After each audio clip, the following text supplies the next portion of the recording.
News 24 घडामोडी, श्वास चालू घडामोडींचा। इम्पिरियल चौकात रस्ता रोको, धीरज परदेशी यांच्या मृत्यूने हिंदू समाज आक्रमक। धीरज परदेशी यांच्या मृत्यूच्या घटनेनंतर अहिल्यानगरमध्ये संतापाचा उद्रेक झाला। इम्पिरियल चौकात हिंदू समाजाच्या वतीने रस्ता रोको आंदोलन करण्यात आले। यावेळी समस्त हिंदू समाजाचे अध्यक्ष हिंदुत्ववादी अशोकनाथजी महाराज पालवे यांनी आक्रमक भूमिका मांडत धीरज परदेशी यांच्या कुटुंबाला न्याय आणि आरोपींवर कठोरात कठोर कायदेशीर कारवाईची मागणी केली। आमच्या हिंदू मुलाचा जीव गेला आहे, न्याय मिळेपर्यंत हा लढा थांबणार नाही, अशी संतप्त भूमिका अशोकनाथजी महाराज पालवे यांनी मांडली।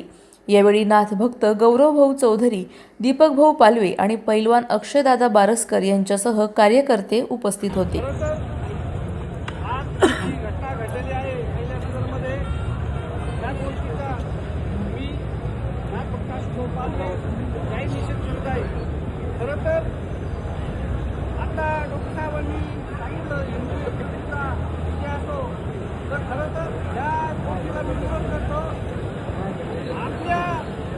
बंधुता एक प्राण गेला आहे, कुठे हिंदूचा विषय तुमचा हिंदू छंद होऊ शकत आहे। खरं तर या लांड्यांना त्यांच्या भाषेत रक्ताच्या बदल्यात रक्त आणि जीवाच्या बदल्यात जीव घेतला पाहिजे, तरच हिंदू हा हिंदू दिसेल।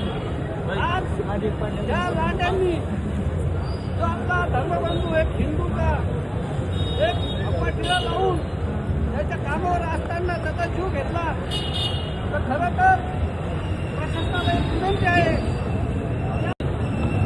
सर्व सकल हिंदू समाज आपल्या शहराचे लाडके आमदार चंद्रबाई जगताप यांच्या पाठीशी उभा आहे आणि तो जे निर्णय घेतले हे निर्णय घेतले त्याला आम्ही पूर्णपणे समर्थन करत आहे। एवढे म्हणून त्याचं पूर्ण करतो। जय हिंद, जय महाराष्ट्र। अशाच बातम्यांचा आढावा घेण्यासाठी आजच आपल्या YouTube चॅनलला सबस्क्राईब करा। बातमी आवडल्यास लाईक करा आणि इतरांपर्यंत शेअर करा।